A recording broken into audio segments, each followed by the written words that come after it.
Alright y'all, welcome back to Common Arms channel. Now today's video is going to be another big recommendation from y'all.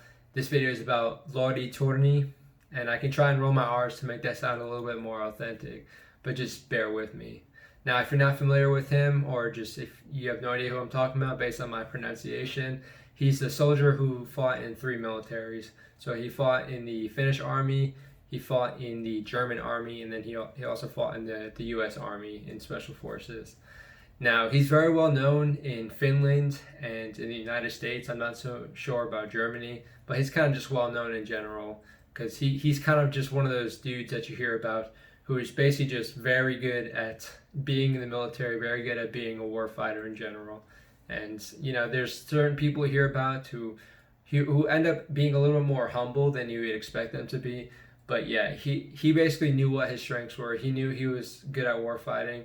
So he just tried to stick with that, and he did a very good job. Now this video was particularly recommended as far as talking about what he did in each of his military services and sort of what drove him to go from this service to this service, and you know, fighting from the Finnish to the Germans to the United States. It sounds very weird, but this video does a very good job of explaining what brought him to that point. So we'll get right into it, but yeah, I'll try and chime in when I can. This video is fairly accurate as far as what I've researched, so that's good. I don't need to fact check it too much.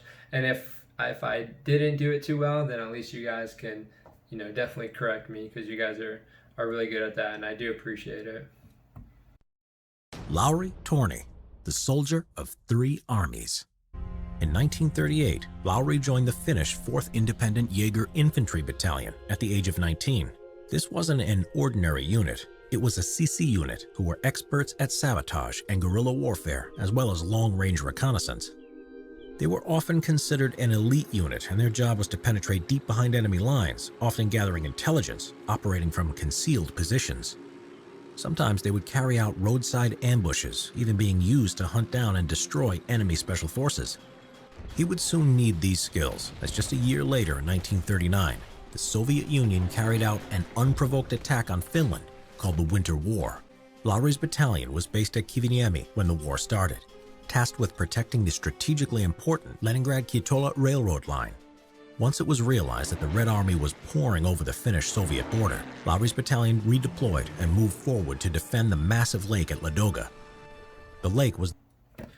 I mean, if you're going to start with any sort of conflict or war, the Winter War is a very good one for you to get experience very, very quickly, because unfortunately for Finland, this was sort of brought upon them without them really expecting it.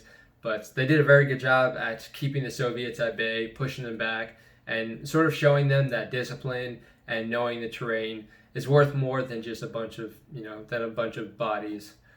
Now the video did a very good job of sort of explaining his units, but in the U.S. military, what we would basically call this is our long-range reconnaissance, which is, for that you need a group of squared-away individuals who are capable of being self-sustaining. They're capable of being adaptive. They can survive on their own, and they can make decisions on their own. So you need mature, responsible individuals who can think for themselves for these sort of roles. And you can see they're relied upon to do ambushes on special forces even, which is kind of a big deal. So you can see that their commander was very confident in them to actually do their jobs. The largest in Europe and had been shared by the Finnish and the Soviet Union since 1918, and had always been an area of high tension between the two nations. The Red Army attacked the area with overwhelming numbers. Headquarters couldn't contact the defenders, so Lauri, using his skis, stealthily moved past the Soviet positions, re-establishing communications. Lauri then took command of a group of demoralized Swedish-speaking Finns, defending a key position, conveying orders through gestures, shouting, and punches, because he didn't speak Swedish. Lauri's courageous performance during this engagement came to the attention of his commanding officers, and he was promoted to second lieutenant. But it was ultimately to no avail, for it was a short and bloody war, lasting just over 100 days. In the end, Finland was forced to concede 11% of its territory. In June 1941, Lauri went to train with the Waffen-SS in... Yeah, so he started off as a conscript, which, if you're not familiar with that term, it's basically someone who has to serve a mandatory military service. And I think he was a lance corporal at the time when he actually earned his commission. So, I mean, you need to be sort of a natural, I hate using the term natural leader, but he was just very good at doing his job and leading people and being able to motivate them to a specific cause, especially when people are demoralized because they didn't really expect all of this to happen. So they were very confident in him enough to actually give him a commission and a role as an officer. And you can see that's going to serve him very well in the following wars and following militaries that he serves in. Austria for 7 weeks to gain further specialist skills, as by now Nazi Germany was a strong ally of Finland. During training, he wore a Waffen-SS uniform and was given the rank of Untersturmführer, or Junior Storm Leader. Ignorant of the political implications, his swearing of the oath of loyalty even after death would later haunt him in the years to come. Much to Lauri's distress, his hometown was now on the Soviet side of the border, as was the whole Lake Ladoga region he had fought so hard to protect. Even his barracks at Kiviniemi were all now in Soviet hands. On June 22, 1941, the Germans launched Operation Barbarossa, the surprise attack on the Soviet Union. 3 days later, the Finnish attacked too in what became known as the Continuation War. Lauri was back in Finland, put in charge of an armored unit consisting of captured Soviet tanks and armored cars. Finland would not take part in Germany's road to conquest, only advancing as far as its previous territories lost during the Winter War. This time the conflict had fallen into static trench-style warfare, and Lauri's unit was tasked with counter-guerrilla and counter-reconnaissance against Soviet special units that were behind enemy lines. Later, this would move into aggressive actions as they infiltrated behind Soviet lines themselves, taking on Red Army headquarters and communication sites. Lauri. So you can imagine you have a pretty solid motivation for going to a specific fight or going to a specific battle if you've invested some of your blood, sweat, and tears into it previously. So even like today, with Iraq and whatnot, back in the day, probably about a decade ago, we had people taking over certain pieces of terrain, certain cities, and then those sort of got taken back over. And you can imagine people have a sort of emotional connection with those sort of places because of that, because they actually fought to take it. So you can see he had very good motivation.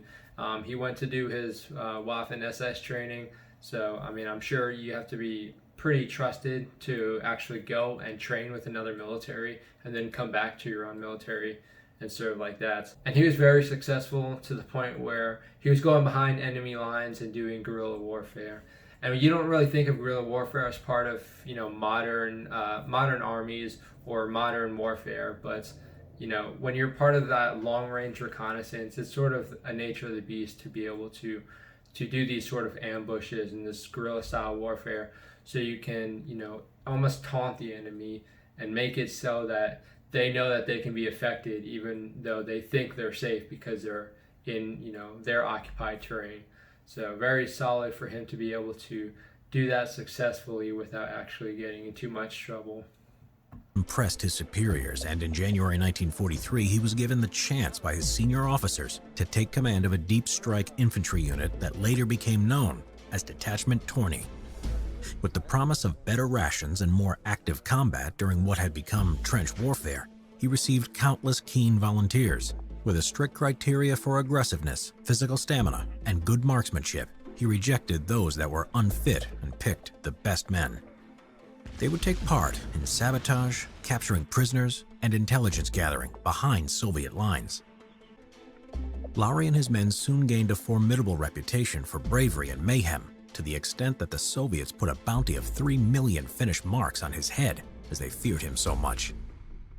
By June 1944, the war was all but lost for the Finnish. Despite victory after victory against the Soviet Union, they were simply too outnumbered. For his outstanding bravery and leadership during the battle, Lauri was awarded the Mannerheim Cross on July 9, 1944.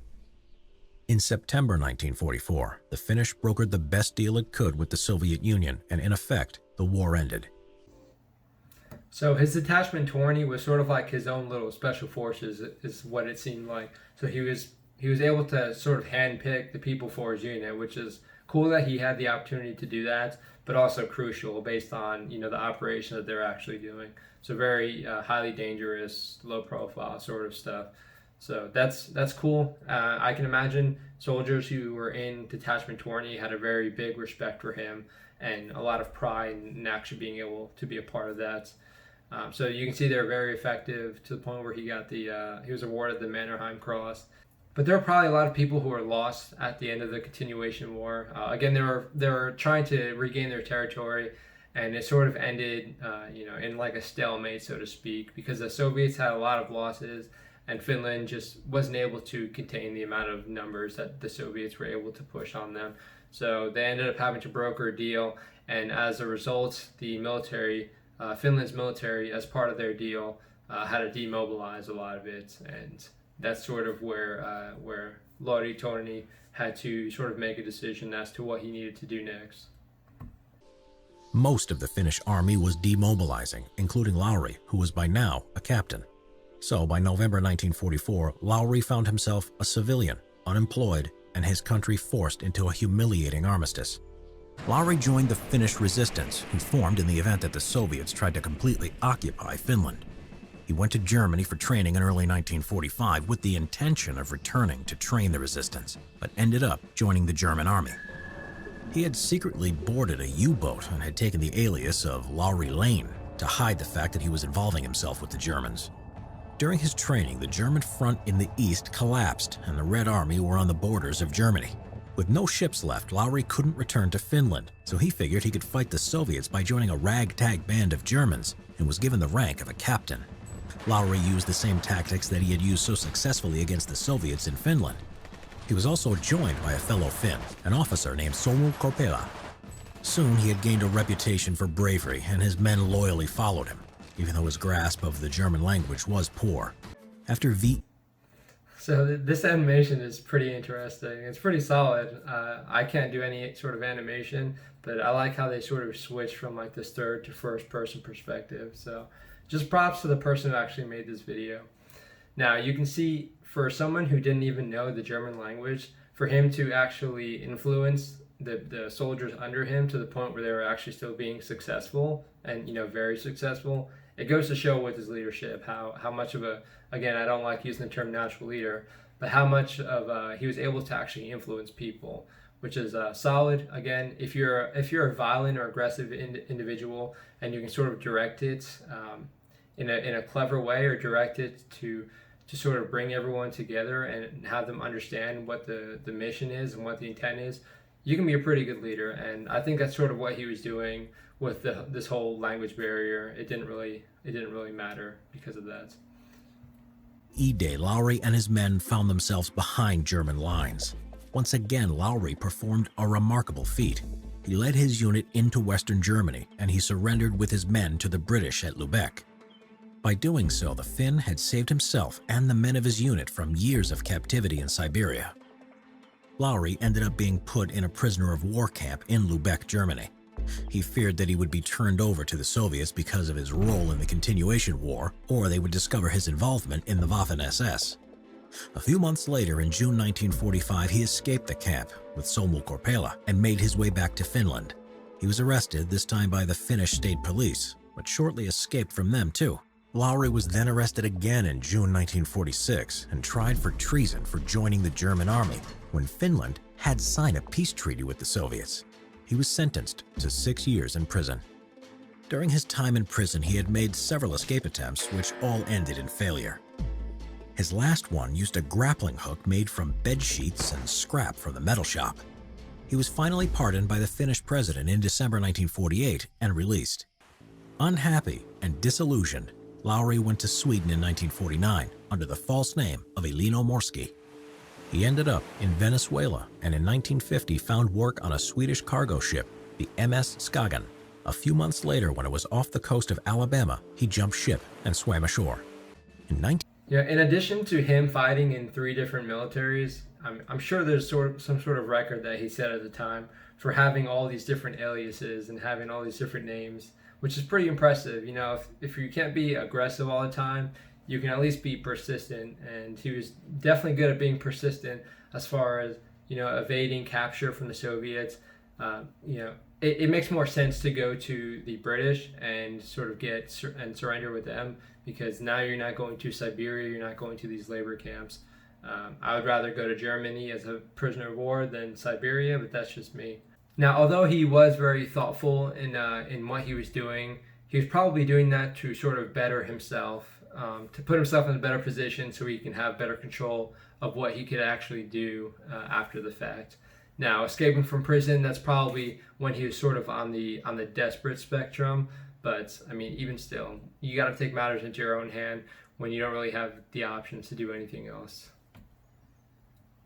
1954, at the age of 35, he joined the U.S. Army, adopting the name Lauri Thorne. Even though he was a recruit, his experience stood out vastly compared to the other men. His natural leadership abilities gained him rapid promotion, and he was made a first lieutenant in 1957 and then a captain in 1960. He had been stationed in West Germany from 1958 to 1962. During this time, he got in trouble when he got into a bar fight. A fellow Finnish officer pulled some strings, and he got Lauri transferred to the 10th Special Forces Group. So imagine actually being a recruit and then having this Lauri Thorne next to you, and then finding out that he's probably been there and done that more than, you know, all the staff that's actually doing the training for you.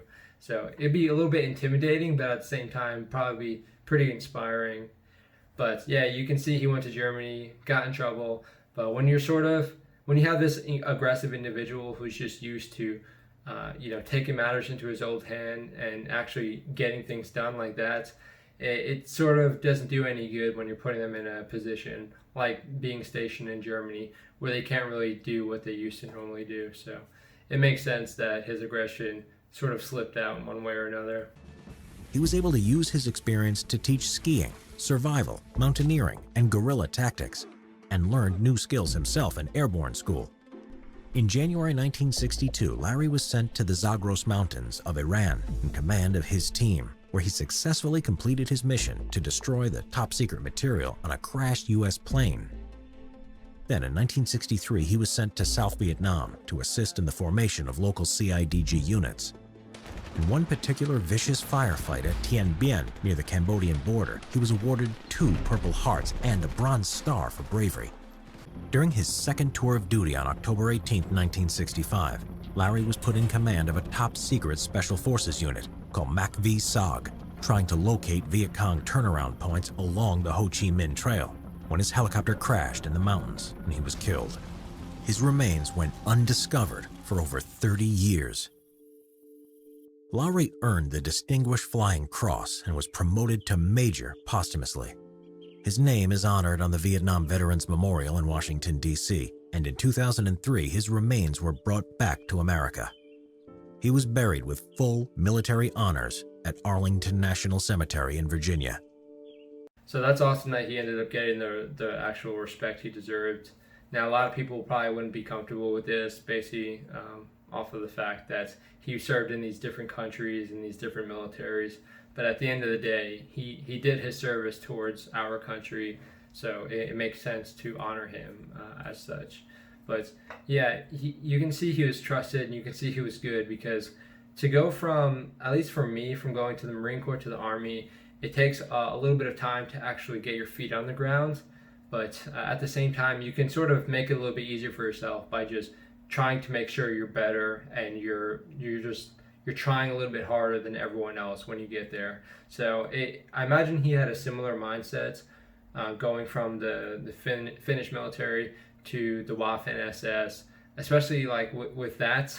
I don't know if there was like a stigma from the German army to the Finnish army, but he definitely proved himself very quickly. So it's inspiring for him to be able to do all these different transitions and then still have the respect and trust to do these top secret missions in Iran and in Vietnam, and be successful still.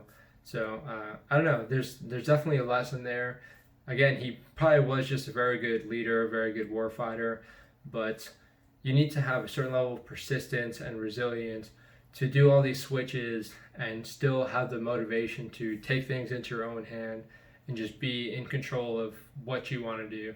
But again, he is well known in the U.S. military, and I'm sure he's pretty well known in the Finnish army. or the Finnish Defense Forces. Just because the Winter War, Continuation War, has been a big part of Finnish history. So anyone who has a key role in that is probably pretty highly regarded. But I hope you guys enjoyed the video. Let me know what you think. If you have any other recommendations, definitely feel free to send them my way. But that's it for this video, so I will see y'all in the next one.